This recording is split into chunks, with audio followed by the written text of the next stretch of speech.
Olá pessoal, bem-vindo a mais um Literatos. Neste vídeo nós vamos estar falando, comentando um pouco sobre mística. Mística a partir do ponto da filosofia. Quando a gente fala de mística, às vezes parece um tema estranho à filosofia. E o próprio termo mística é um termo que às vezes é visto de uma maneira irracional, sobrenatural e a parte do tema filosófico. Claro que se você colocar nos grandes temas filosóficos, da reflexão filosófica, o tema da mística é deixado muito de lado, apesar de que você possa abordar este tema quando você trabalha a questão da filosofia da religião, certo? Mas, falando de mística, nós temos inclusive um vídeo dedicado ao tema da questão de mística, e você talvez possa se perguntar por que trabalhar novamente esse tema, sendo que já foi feito um vídeo sobre isso. A questão é que eu vou estar, inclusive, mostrando e comentando sobre este tema, mostrando aqui um livro e comentando sobre este tema de mística, principalmente na questão da mística medieval, que, em alguma medida, desponta o gênero feminino na discussão sobre esses temas, né?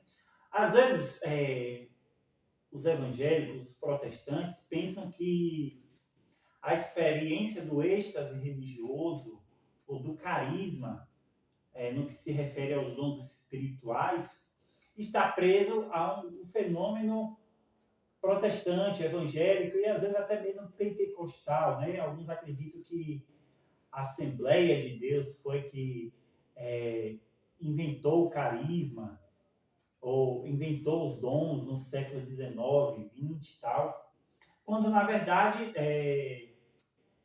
mesmo que de uma maneira pontual, em toda a história da igreja, nós tivemos a discussão e a experiência mística, principalmente através dos carismas, né? Então, eu queria aqui mostrar um livro que eu li, que retrata a mística medieval inglesa, que é da Juliana de Norwich, Revelações sobre o Amor Divino. E nesse vídeo nós vamos estar comparando e falando um pouco dessa mística medieval, trazendo um pouco dessas características, que é o seguinte,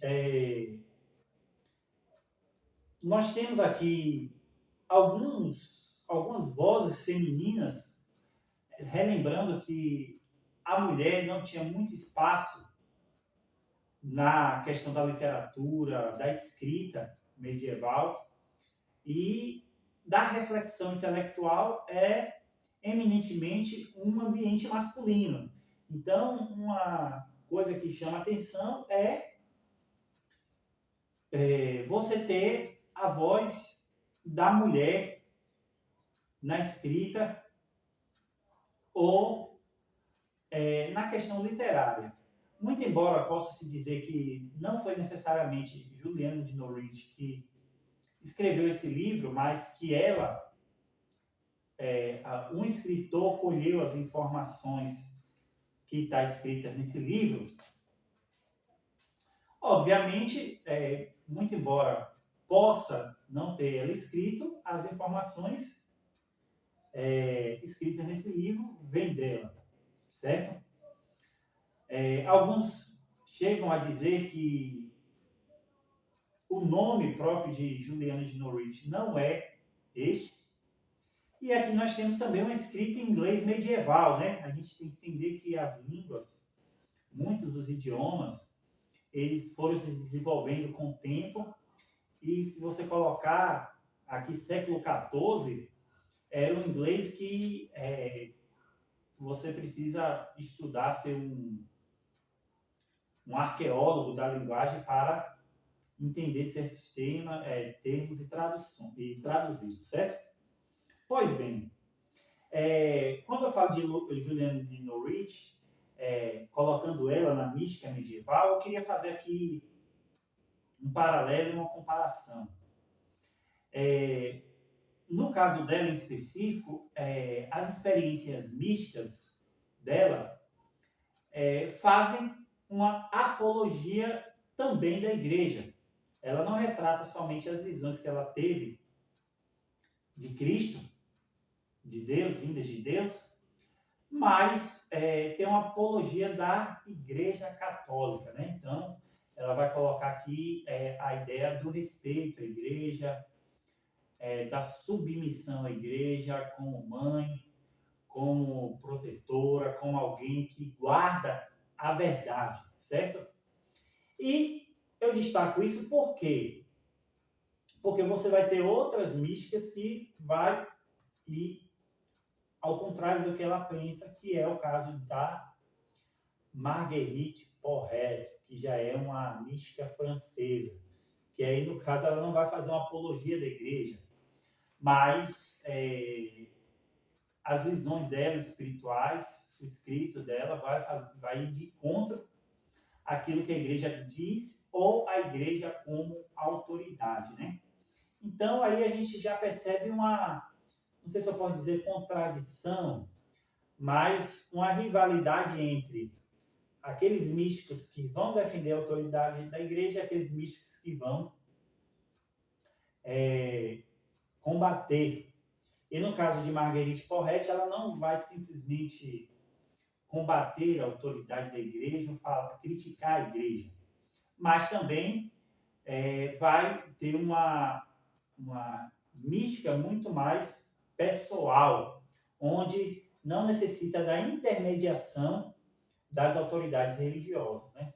Então, isso já é uma diferença muito grande, né? Então, assim, você pode ter o seu relacionamento com Deus independente de ter um clérigo. E, na Idade Média, o papel da autoridade é uma coisa muito importante, certo? Por outro lado, e fazendo um outro paralelo, é que alguns dos místicos, incluindo Juliana e a própria Marguerite, você vai ter o risco de uma heresia, que é você ter uma experiência mística tão profunda de que você vai chegar a unir a sua substância com Deus. E nesse caso, existe um equivalente tanto em Juliana, fazendo esse paralelo, como a própria Marguerite, que aí você tem uma experiência ou uma doutrina meio que herética para a maior parte da ortodoxia cristã, que é a ideia de que você está tão unido a Deus de que você é uma substância com Ele, né? E aí você pode cair na heresia de tornar aquele místico que está contando essa experiência como alguém que é igual a Deus, próximo a Deus, ou em vez de ser uma trindade, você vai ter mais um elemento na união substancial com Deus. Então, você vai ter essas características dessas visões. Claro que no caso de Juliana, ela vai ter um cuidado maior para explicitar essa concepção de união com Deus. Que no caso de Marguerite Porret, você vai ter uma colocação mais aguda, né? Que vai caracterizar e por isso que também ela vai ser percebida por isso. Juliana viveu ali no período da peste negra. Então, segundo essa edição aqui, você vai ter uma breve nota biográfica dela. E ela, segundo o autor, ela tinha por volta de 7 anos quando ocorreu ou quando acabou a peste negra. Então, ela foi uma sortuda sobrevivente, se considerando que em certos lugares da Europa, 80% das pessoas morreram devido à peste negra, né? Então ela teve essa sorte de não estar entre os mortos que morreram dessa peste.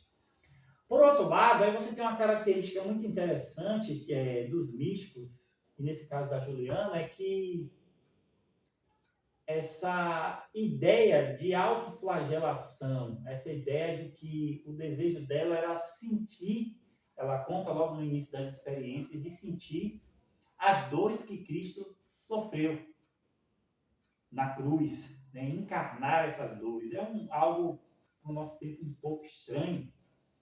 E ela adoeceu, chegou a receber a extrema unção, mas não chegou a morrer. Ela chegou perto da morte, não por causa desse pedido, não por causa do efeito desses pedidos, mas ela esteve doente e não chegou a morrer. Mas você tem uma característica muito interessante, que é essa ideia de você se dedicar, querer se sacrificar tanto por Deus, ou ter uma experiência mística tão profunda, que às vezes você querer encarnar os sofrimentos de Cristo.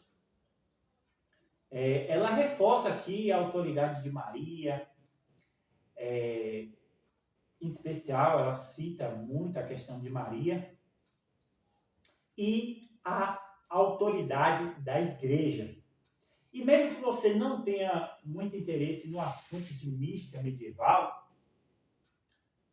na filosofia, é interessante, por uma curiosidade filosófica, para você entender um ambiente medieval, né? Que você vai ter a filosofia e a teologia andando juntos, você vai ter a mística como uma parte da filosofia, você vai ter algumas concepções metafísicas para os nossos olhos um pouco excêntricas,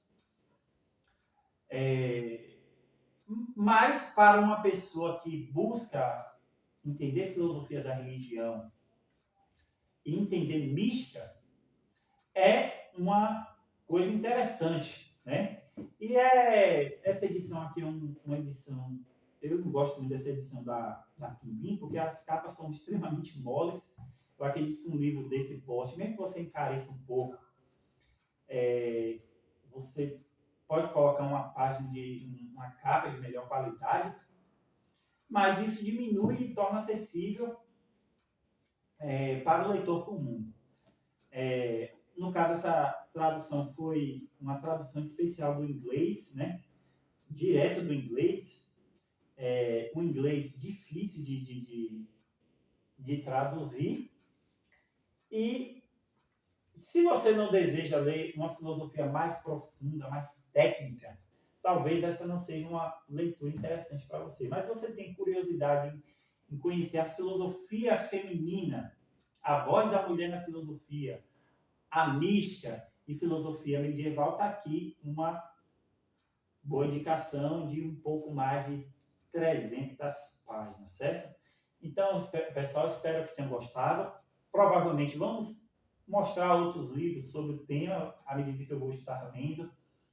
Eu estou lendo agora muito a questão de filosofia da religião. E tem o nosso Pix para contribuições. Estamos em outras plataformas e até a próxima.